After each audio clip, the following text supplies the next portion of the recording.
যে আমার বাপ মা আমাকে খুব ঠগাইছে, অন্য ভাইদেরকে ভালোবাসে এবং তাদেরকে সম্পদ দিয়ে দিয়েছেন, আমাকে কিচ্ছু দেন নাই। কেন যেন আমরা দেখতে পারে না, ছোট থেকে আমি দুষ্টমি করেছি এই জন্য।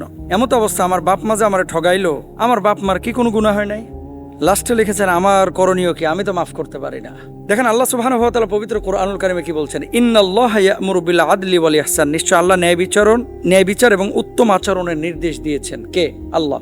আপনার বাপ মা আপনাকে ঠগিয়েছে, আপনার সাথে হক নিয়ে টানাটানি করেছে, হয়তো একটা বয়সে যাওয়ার পরে, কিন্তু 7-8 বছর 10 বছর তখন যদি বাপ মা সাপোর্ট না দিতেন, সে সময় আপনি দাঁড়াইলেন কিভাবে? আচ্ছা মানলাম আপনাকে বাড়ি থেকে বের করে দিয়েছে, 2-4 বছর যে সময় আপনি কিচ্ছু করতে পারতেন না, সে সময় আপনার মা যে দুধ পান করিয়েছে, আপনার মা যে আপনাকে রান্নাবান্না করে খাওয়িয়েছে, আপনার কান্নার শব্দগুলো যখন আপনার মা বুঝেছে, জীবন বাজিয়ে রেখে যখন আপনার মা জন্ম দিয়েছে, এগুলোর ব্যাপারে আপনি কি বলবেন? আমি আপনার বাবা মা আপনাকে ঠগিয়েছে, অন্য ভাইদের সব সম্পদ দিয়েছে, আপনাকে দেয় নাই, এটাকে আমি বলছি না যে আপনার সাথে তারা ভালো কাজ করেছে, অবশ্যই অন্যায় করেছে।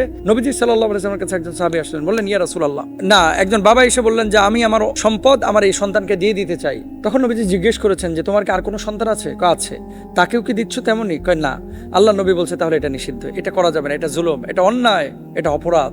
সন্তান দুষ্ট হোক ভালো হোক, হ্যাঁ, একটা ছেলে আপনার পেছনে 10 লক্ষ টাকা খরচ করেছে, তাকে বিনিময় স্বরূপ আপনি 10 লাখ দিতেই পারেন। যে আপনার এই ছেলে আপনার ক্যান্সারের ট্রিটমেন্ট করেছে, এই ছেলে আপনার হার্টে রিং পরানোতে সহযোগিতা করেছে, বিনিময় স্বরূপ আপনি বাবা হিসেবে তাকে আপনি এটা দিতে পারেন যে আমি তোমার এই খেদমতের কারণে আমি তোমাকে দিলাম, তুমি খরচ করেছো। কিন্তু সম্পদ বন্টনের ক্ষেত্রে যে আপনি এক ছেলেকে বেশি দিবেন আর এক ছেলেকে কম দিবেন, এটা কিন্তু জায়েজ নাই ভাই, এটা জায়েজ নাই। এরপর আল্লাহ সুবহানাহু ওয়া তাআলা কি বলছেন, ওয়া ইযা কুলতুম ফাদিলু ওয়ালাউ কানা যা কুরবা। তোমরা যখন কথা বলবে তখন ন্যায়ের সাথে কথা বলবে, ন্যায়ের কথা বলবে, ইভেন যদি সে নিকট আত্মীয় হয়। নিজের সন্তান হলেও অন্যায় করা যাবে না। আসমা বিনতে আবু বকর রাদিয়াল্লাহু তাআলা আনহা তিনি বলছেন, ইয়া রাসূলুল্লাহ, আমার মা তো মুশরিকা, আমি কি সেই মায়ের সাথে ভালো আচরণ করব? আল্লাহর নবী বললেন, তোমার মা মুশরিকা হলেও তুমি তার সাথেও ভালো আচরণ করো। পাপ বাপেরও ছাড়ে না, কামা তাদিনু তুদানু, যেমনটা করবেন তেমনটাই হবে। আপনি যদি আপনার বাপ মার সাথে ভালো আচরণ করেন, আল্লাহ তাআলা আপনাকে অন্য দিক দিয়ে পুষিয়ে দিবেন। আপনার বাপ মা অন্যায় করেছে, আল্লাহর আদালতে তারা ধরাশয়ী হবে। আর বাপ মাই তো, তাই না? দিন শেষে দুনিয়াবি স্বার্থের জন্য বাপ মার উপরে রাগ করেন না, বাপ মাকে মাফ করে দেন। অনেক সময় বাপ মাই কাজ করে আর একজন সন্তানের দিকে পার্সেন্টেজ করে, তাকে ভালোবাসে, আরেকজনের দিকে মোটেও তাকায় না। একজনের ছেলে মেয়েকে খুব মায়া করে, আরেকজনের ছেলে মেয়েকে কোলেই নেয় না। এগুলো অন্যায়, এগুলো করা যাবে না। এরপর আল্লাহ রাব্বুল আলামিন সূরা বাকারা 279 নম্বর আয়াতের মধ্যে কি বলছেন, ওয়ালা তাযলিমুনা ওয়ালা তুযলামুন, তোমরা জুলুম করবে না এবং তোমাদের উপরে জুলুম করা হবে না। হাদিসের আলোকে সন্তানের প্রতি কি বলছেন, ইত্তাকুল্লাহ ওয়াদিলু বাইনা আওলাদিকুম, সহিহ বুখারীর হাদিস। সুবহানাল্লাহ।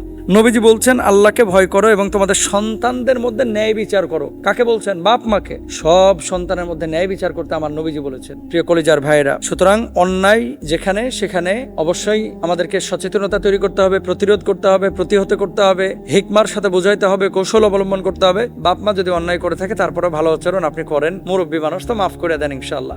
আর যদি মাফ করতে না পারেন, অবশ্যই এই বাপ মাকে কিন্তু আল্লাহর আদালতে দাঁড়ানো লাগতে পারে। কুল্লুকুম রায়ন ওয়া কুল্লুকুম মাসউলুন আন রাইয়াতিহি। আসুন আমরা ইনসাফ কায়েম করি, সন্তানের হকগুলো সঠিকভাবে আদায় করি। আমরা সবসময় বাপ মার অধিকারের কথা বলি, সন্তানের অধিকারগুলোর ব্যাপারেও বাপ মাকে সচেতন হতে হবে ইনশাআল্লাহ।